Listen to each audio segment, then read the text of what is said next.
नमस्ते दोस्तों। आज हम देखेंगे सर्कस के बारे में। इसमें काम करने वाले कलाकार अपनी जान जोखिम में डालकर लोगों का मनोरंजन करते हैं। सर्कस देखने के लिए हमें एक टिकट खरीदनी पड़ती है। उसी पैसे से इन कलाकारों का गुजारा बसर चलता है। पतली सी रस्सी या धागे के सहारे उछल कूद, बाइक को गहरी खाई में कूदना, जलती हुई तश्तरी में कूदना आदि प्रकार के खेल दिखाए जाते हैं। सर्कस में शोषित जानवरों को कुछ करतब करने के लिए मजबूर किया जाता है, लेकिन गवर्नमेंट ने इस पे बैन लाने के कारण आजकल जानवर सर्कस में नहीं दिखाई देते हैं। उसके बदले उसका जो प्रतिरूप है वो मनुष्य ही करता है, और वो जानवरों जैसे हंसाने की जो तरकीब है वह करते रहता है। और कुछ तरीके से प्रदर्शन किया जाता है, जो कलात्मक प्रदर्शन जैसे नृत्य और छलांग के रूप में प्रस्तुत किए जाते हैं। सर्कस का खर्च ज़्यादा होने के कारण बहुत से सर्कस आजकल नामशेष हो गए हैं। जो पुराने बड़े बड़े सर्कस थे आज वह नहीं दिखाई देते हैं, लेकिन अभी भी कुछ सर्कस अभी मॉडर्न रूप में चल रहे हैं। 1879 में ग्यूसेप चियरिनी का रॉयल इटालियन सर्कस भारत आया। विष्णु पंत छत्रे ने चियरिनी द्वारा बेचे गए सर्कस के बहुत सारे उपकरण खरीदे। एक साल के भीतर उन्होंने ग्रेट इंडियन सर्कस नामक एक नई सर्कस फर्म शुरू की।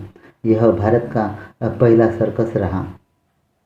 आधुनिक सर्कस का आविष्कार इंग्लैंड में 1768 में हुआ, जब फिलिप एस्टले, जो एक पूर्व सार्जेंट मेजर थे और अब ट्रिक राइडर बन गए थे, उन्होंने पाया कि यदि वे अपने घोड़े की पीठ पर खड़े होकर वृत्ताकार दौड़ते हैं तो उपकेंद्रीय और अभिकेंद्रीय बल उन्हें अपना संतुलन बनाए रखने में मदद करते हैं।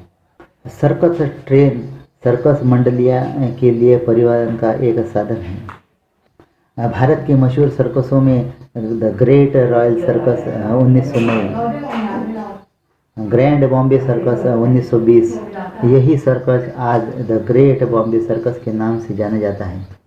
ग्रेट रेमन और Amar Circus 1920, Gemini Circus 1951, Rajkamal Circus 1958, Rainbow Circus 1991 और जंबो सर्कस 1977, और कई अधिक और सर्कस है जैसे स्टार सर्कस, और बहुत सारे ऐसे अलग अलग प्रकार के सर्कस अभी एट प्रेजेंट है। और बहुत से पुराने जो सर्कस है वो बंद हो गए हैं।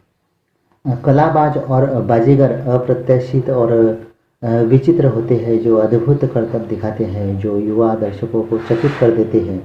बच्चों के लिए सर्कस एक ऐसी जगह है जहां वे मज़ेदार लोगों को असंभव चीज़ें करते हुए देख सकते हैं, और यही कारण है कि वे उसे बहुत पसंद करते हैं। और छोटे बच्चों का यह सबसे बड़ा पसंदीदा खेल है। सर्क डू सोलेil विश्व का सबसे प्रसिद्ध सर्कस क्यों है? सर्क डू सोलेil दुनिया का सबसे लंबे समय से चलने वाला और विश्व प्रसिद्ध सर्कस प्रोडक्शन है। अपने पहले प्रदर्शन के बाद से ही इसमें पारंपरिक सर्कस के करतबों को विषयगत कहानी और शैली के साथ सफलतापूर्वक मिश्रण करते हुए बनाया है, और मॉडर्न टेक्नोलॉजी का यूज़ करके इन्होंने उसमें बहुत सारे चेंजेस लाए हैं।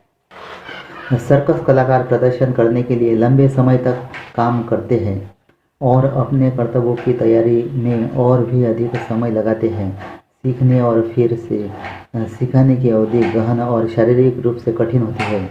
इसमें भारी यात्रा शामिल है और अधिकांश कर्तव्यों के लिए महंगे उपकरण, प्रॉप्स और वेशभूषा की आवश्यकता होती है। हाल के वर्षों में कलाकार शब्द भी नियमित उपयोग होने लगा है। कई पीढ़ियों से सर्कस करने वाले परिवार के कुछ कलाकारों के लिए कलाकार शब्द अभी भी पसंद किया जाता है, क्योंकि इसे कलाकार से उच्च दर्जा देने वाला माना जाता है। आधुनिक सर्कस की कई विशेषताएं जैसे परेड, कौशल के प्रदर्शन, पशु और जोकर 19वीं सदी के मध्य तक कई सर्कसों का मुख्य आधार बन गए थे।